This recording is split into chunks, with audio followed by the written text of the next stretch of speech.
대한민국의 거대한 재벌 기업에서 오늘 아침은 평소처럼 분주한 활기가 넘쳤습니다. 직원들은 바쁘게 오갔고 말끔한 정장, 반짝이는 구두, 그리고 자신감 넘치는 젊은 얼굴들이 빛났습니다. 누구든 밖에서 이곳을 바라보면 일하고 싶어 하는 곳이었지만 이곳과는 전혀 어울리지 않는 한 사람이 있었습니다. 김노인은 혼잡한 시간 접수대에 나타났습니다. 색이 바랜 낡은 셔츠, 낡은 운동화, 삐뚤어진 베레모를 쓰고 있었습니다. 손에는 작은 가방이 하나 들려 있었는데 마치 그의 모든 재산을 담고 있는 듯했습니다. 미나 씨는 당황스러움과 약간의 불쾌함이 섞인 눈빛으로 그를 바라봤습니다. 저기요, 김노인이 말했습니다. 여기 경비원으로 일하고 싶은데 누구를 만나야 할까요? 미나 씨는 그를 힐끗 쳐다보더니 혹시 다른 사람이 이 광경을 볼까봐 주위를 두리번거렸습니다. 어르신은 잘못 찾아오신 것 같아요. 저희 회사는 어르신 같은 분을 채용하지 않아요. 미나 씨는 억지 웃음을 지으며 말했습니다. 하지만 김노인은 여전히 인내심을 갖고 온화한 미소를 지었습니다. 그냥 인사 담당자를 만나게 해주시오. 저는 간단한 일이면 됩니다. 높은 급여도 필요 없소. 지나가던 젊은 직원 박동현이 대화를 듣고 멈춰서더니 웃음을 터뜨렸습니다. 저 늙은이가 여기서 경비로 일하겠다고? 잘생기고 젊어야 할 텐데 아무나 할 수 있는 게 아니지. 박동현의 웃음소리에 주변 사람들이 주목했고 순식간에 다른 직원들도 몰려와 조롱하는 눈빛으로 김노인을 바라봤습니다. 상황이 난처해질 무렵 세련된 옷차림의 젊은 남자, 인사 담당자 이지훈이 나타났습니다. 그는 김노인을 머리부터 발끝까지 훑어보더니 차가운 목소리로 말했습니다. 여기서 일하고 싶으시다고요? 정말 웃기네요. 저희는 대기업이고 어르신처럼 느리고 나이 든 분을 채용할 수 없습니다. 어떻게 누구를 보호할 수 있겠습니까? 이지훈의 직설적인 말에 주변 직원들은 웃음을 터뜨렸지만 김노인은 화를 내지 않았습니다. 그저 조용히 한숨을 쉬고 고개를 숙여 인사했습니다. 알려줘서 고맙소. 하지만 때로는 나처럼 늙은 사람이 당신이 상상도 못할 만큼 많은 일을 할 수 있어. 이지훈은 크게 웃었습니다. 어르신, 만약 특별한 일을 할 수 있다면 제가 직접 어르신을 모셔올게요. 김노인은 부드럽게 미소 짓고는 조용히 떠났습니다.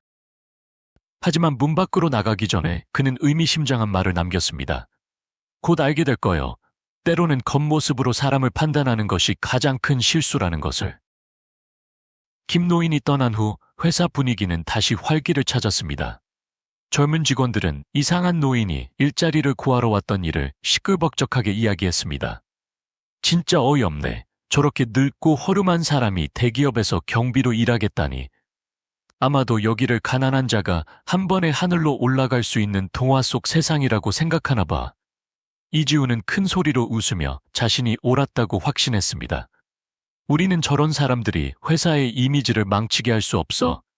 높은 기준을 유지하고 적합한 사람만 뽑아야 해. 하지만 아무도 몰랐습니다. 단 며칠 후 한 권력자의 등장이 모든 것을 다시 생각하게 만들 것이라는 것을. 며칠 후 그 조롱으로 가득했던 아침이 지나고 회사는 평소처럼 운영되었습니다. 직원들은 바쁘게 일했고 이지훈은 보고서를 검토하느라 바빴습니다. 아무도 이상한 노인을 기억하지 못했습니다. 하지만 점심시간 직전 소란이 회사 전체로 퍼지기 시작했습니다. 검은색의 반짝이는 고급 승용차가 VIP 번호판을 단 채 회사 정문 앞에 천천히 멈춰섰습니다. 흔한 광경은 아니었습니다. 그 차는 업계에서 가장 중요한 인물들의 것이었기 때문입니다. 근처에서 점심을 먹고 있던 직원들은 멈춰서서 차를 쳐다보며 수군거렸습니다. 누가 이 시간에 우리 회사에 온 거지? 고위 간부인가? 저 차를 봐. 분명 엄청난 권력자일 거야. 차에서 중년 남성이 내렸습니다. 키가 크고 얼굴은 엄숙했고 눈빛은 날카로웠습니다. 완벽하게 재단된 검은 양복을 입고 있었는데 명령을 내리는 것에 익숙한 사람처럼 보였습니다. 건물을 잠시 바라본 후 그는 함께 온 한 비서에게 말했습니다. 근처에 있는 사람들도 들을 수 있을 만큼 큰 목소리로요. 인사 담당자 이지훈을 당장 만나게 해주시오. 며칠 전 면접에 대해 알아봐야 할 게 있어. 이 말은 즉시 충격을 주었습니다. 직원들은 웅성거리기 시작했고 많은 사람이 무슨 일이 일어나는 건지 궁금해했습니다. 이 소식은 빠르게 관리자층에 전달되었습니다. 김 노인을 모욕했던 이지우는 급히 넥타이를 고쳐매고 아래층으로 내려왔고 프로페셔널한 모습을 보이려 애썼습니다. 최 회장은 이지훈을 차가운 눈빛으로 바라봤습니다. 형식적인 인사도 없이요. 며칠 전 노인이 여기 와서 일자리를 구했다던데 그를 면접 본 사람이 당신이요, 맞소? 이지훈은 긴장감을 숨기려 하며 억지 웃음을 지었습니다. 네, 맞습니다. 하지만 어르신은 저희 회사 기준에 맞지 않았습니다. 저는 명확하고 정중하게 설명한 후 그를 돌려보냈습니다. 최 회장은 눈살을 찌푸리며 더 차가운 목소리로 말했습니다. 당신이 그렇게 대처한 것이 확실하오? 아니면 단순히 그가 잠재력 있는 지원자처럼 보이지 않는다는 이유로 그를 모욕하고 경멸했소? 그 말은 이지훈에게 벼락처럼 떨어졌습니다. 그는 당황하며 변명하려고 했습니다. 저는 단지 채용 절차를 따른 것뿐입니다. 다른 의도는 없었습니다. 하지만 어르신은 여기서 일하기에 정말 적합하지 않았습니다. 최 회장은 단호한 목소리로 말을 끊었습니다. 당신은 그가 누구인지 아시오? 그는 내가 가장 존경하는 사람이고 그가 없었다면 나는 오늘날의 내가 되지 못했을 것이오. 이 말에 이지우는 얼굴이 하얗게 질렸고 다른 직원들도 놀라 조용히 서 있었습니다. 감히 더 이상 떠들지 못했습니다. 최 회장은 한 비서에게 말했습니다. 그에게 연락할 방법을 찾아 당장 연락하시오. 오늘이 끝나기 전에 그를 만나고 싶소. 회사 경영진은 즉시 김 노인에 대한 조사를 시작했습니다. 몇몇 직원들은 김 노인이 떠나기 전에 했던 말을 떠올렸고 곧 그의 주소를 알아냈습니다. 그곳은 김 노인이 홀로 사는 외곽의 작은 집이었습니다. 최 회장은 한 비서의 만류에도 불구하고 직접 김 노인을 만나러 가기로 결정했습니다. 떠나기 전에 그는 회사 전체를 침묵하게 만드는 말을 남겼습니다. 잘못을 인정하고 사과할 준비를 하시오. 오늘 이후 당신들은 인간의 진정한 가치는 외모나 사회적 지위에 있지 않다는 것을 알게 될 것이오. 고급 승용차가 외곽의 작은 집 앞에 멈췄을 때 김 노인은 마당 앞 망고나무 그늘 아래 낡은 나무 의자에 앉아 있었습니다. 최 회장이 차에서 내리는 것을 보고 김 노인은 살짝 눈을 가늘게 뜨더니 미소를 지었습니다. 결국 자네가 왔군. 최 회장은 김 노인에게 다가가 고개 숙여 인사했습니다. 그 행동에 동행한 사람들은 놀라지 않을 수 없었습니다. 어르신, 무슨 일이 있었는지 들었습니다. 제 직원이 저지른 모욕에 대해 사과드립니다. 하지만 오늘은 사과하러 온 것뿐만 아니라 이 회사가 어르신의 집이며 원하시면 언제든지 돌아오실 수 있다는 것을 말씀드리고 싶습니다. 수년 전 김 노인은 지금처럼 가난한 사람이 아니었습니다. 젊었을 때 그는 지역에서 가장 유명한 사업가 중 한 명이었고 가족 브랜드의 수공예 목재 제품 회사를 소유하고 있었습니다. 그의 회사는 뛰어난 제품뿐만 아니라 직원을 대하는 그의 태도 때문에도 유명했습니다. 그는 사람이 가장 귀중한 자산이라고 믿었고 그를 위해 일하는 사람들은 합당한 급여를 받을 뿐만 아니라 삶을 개선하는 데 도움이 되는 기술을 배우고 훈련받을 수 있었습니다. 그 시절 그는 성공, 인간의 그리고 공동체의 유대의 상징이었습니다. 하지만 동시에 그는 항상 겸손했고 자신의 재산이나 권력을 과시하지 않았습니다. 그는 직원들에게 자주 말했습니다. 나는 돈 때문에 부유한 것이 아니라 여러분이 있어서 부유한 것입니다. 만약 내가 모든 것을 잃는다 해도 여러분은 내가 다시 시작할 수 있는 이유가 됩니다. 김 노인의 삶은 운명적인 밤 이후 완전히 바뀌었습니다. 그의 주요 공장은 큰 화재로 불타버렸습니다. 모든 기계, 자재 및 수출 준비 중이던 제품이 파괴되었습니다. 아무도 크게 다치지 않았지만 김 노인에게 가장 큰 충격은 공장과 인접한 집에서 아내와 아들이 세상을 떠났다는 것이었습니다. 그들은 불이 번지는 동안 빠져나오지 못했습니다. 이 비극은 그를 무너뜨렸고 계속할 의지를 잃게 만들었습니다. 그 후 그는 회사를 다시 일으키려고 노력했지만 파트너와 투자자들은 신뢰를 잃고 하나둘씩 떠났습니다. 결국 그는 조상에게 물려받은 집까지 포함해 모든 재산을 팔아 빚을 갚아야 했습니다. 모든 것이 사라지자 그는 고향을 떠나기로 결심했고 흔적을 남기지 않았습니다. 그는 누구도 자신을 동정하지 않기를 바랐고 지나간 영광스러운 날들에 대해 듣고 싶어 하지 않았습니다. 모든 것을 뒤로하고 김노인은 완전히 낯선 곳에서 새로운 삶을 시작했습니다. 그는 검소하게 살았고 생계를 위해 육체 노동을 했습니다. 수많은 어려움에도 불구하고 그는 평정심과 자존심을 유지했습니다. 그는 누구에게도 자신의 과거에 대해 이야기하지 않았습니다. 그에게 햇볕 아래서 일하고 소박한 식사를 하는 날들은 그가 자신을 되찾고 삶의 진정한 가치를 더 잘 이해하는 방법이었습니다. 그 여정 동안 그는 여전히 그와 함께 일했던 사람들을 조용히 지켜봤습니다. 그는 많은 전 직원이 성공했다는 것을 알고 기뻐했고, 심지어 어떤 사람들은 유명한 사업가가 되었습니다.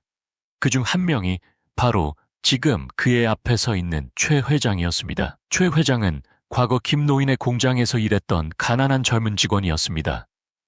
그날 그는 평범한 노동자였지만 항상 배우고자 하는 갈망을 갖고 있었습니다.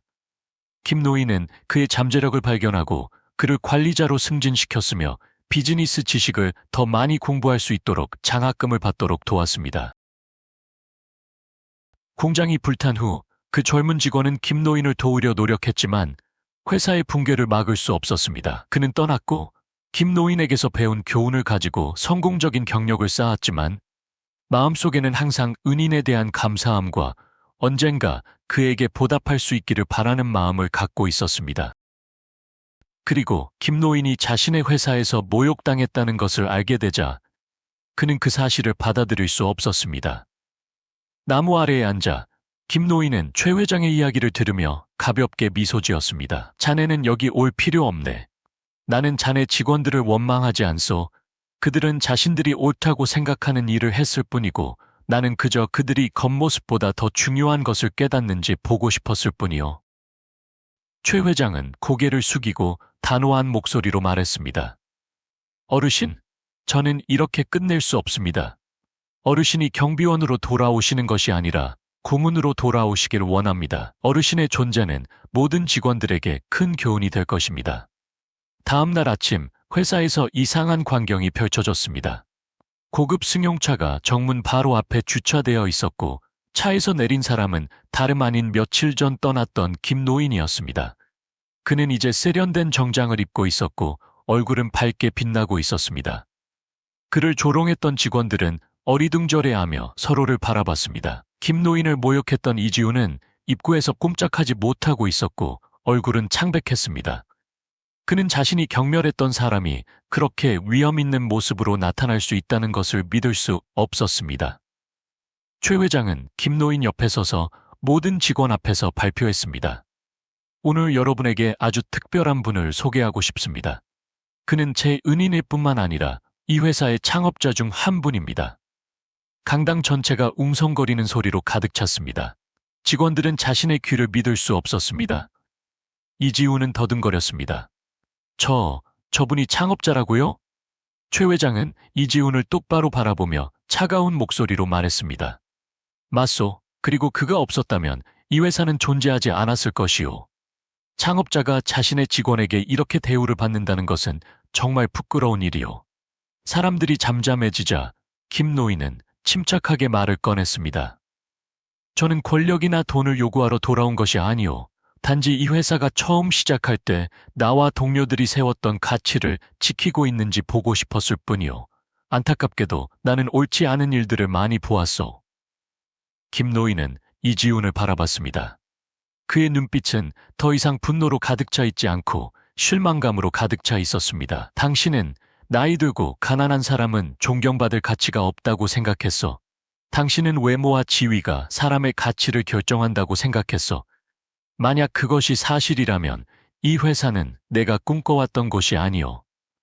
이지훈은 고개를 숙이고 감히 김노인을 똑바로 쳐다보지 못했습니다. 그는 자신이 큰 실수를 저질렀다는 것을 알고 있었습니다. 김노인은 최 회장을 바라보며 말했습니다. 나는 여기 오래 머물지 않을 것이오. 하지만 변화를 보고 싶소. 회사는 이익만 추구할 것이 아니라 사람이 어디에서 왔든 어떻게 생겼든 간에 인간을 존중해야만 하오. 최 회장은 고개를 끄덕이며 이 약속을 지키겠다고 말했습니다. 김노인은 회사 전체에서 존중과 평등을 구축하는 것을 시작하여 인간적 가치에 대한 교육 프로그램을 제안했습니다. 직원들은 자선 활동에 참여하고 외모에만 집중하는 것이 아니라 다른 사람들의 노력을 높이 평가하는 방법을 배우도록 장려되었습니다. 김노인을 조롱했던 사람들은 이제 부끄러움을 느끼고 자신의 태도를 바꾸기로 약속했습니다. 이지우는 직무가 정지되었지만 김노인은 그를 해고하는 것을 제안하지 않았습니다. 대신 그는 그에게 교육 프로그램에 참여하고 진심으로 사과하는 편지를 직접 쓰도록 했습니다. 김노인은 말했습니다. 누구나 실수를 할 수 있습니다. 하지만 중요한 것은 그 실수로부터 무엇을 배우느냐 하는 것입니다. 이지우는 더 이상 오만하지 않고 김노인 앞에 무릎을 꿇고 흐느끼며 말했습니다. 죄송합니다, 어르신. 제가 잘못했습니다. 저에게 수정할 기회를 주셔서 감사합니다. 모든 일이 정리된 후 김노인은 떠나기로 결정했습니다. 회사를 떠나기 전에 그는 전체 직원에게 편지를 남겼습니다. 저는 여러분이 저를 창업자로 기억해 주길 바라지 않습니다. 단지 인간의 가치는 겉모습이나 지위에 있지 않다는 것을 기억해 주십시오. 회사가 강한 이유는 이익을 추구하는 데만 있는 것이 아니라 각 개인의 가치를 존중하고 높이는 데 있다는 것을 기억하십시오. 자신만의 이익이 아니라 지역 사회와 주변 사람들을 위해 옳은 일을 하십시오. 김노인이 문 밖으로 나섰을 때 그의 그림자가 길 위에 길게 드리워졌지만 남은 사람들의 마음은 밝게 빛났습니다. 그들은 존중의 교훈을 배웠을 뿐만 아니라 진정한 조직의 가치를 느꼈습니다.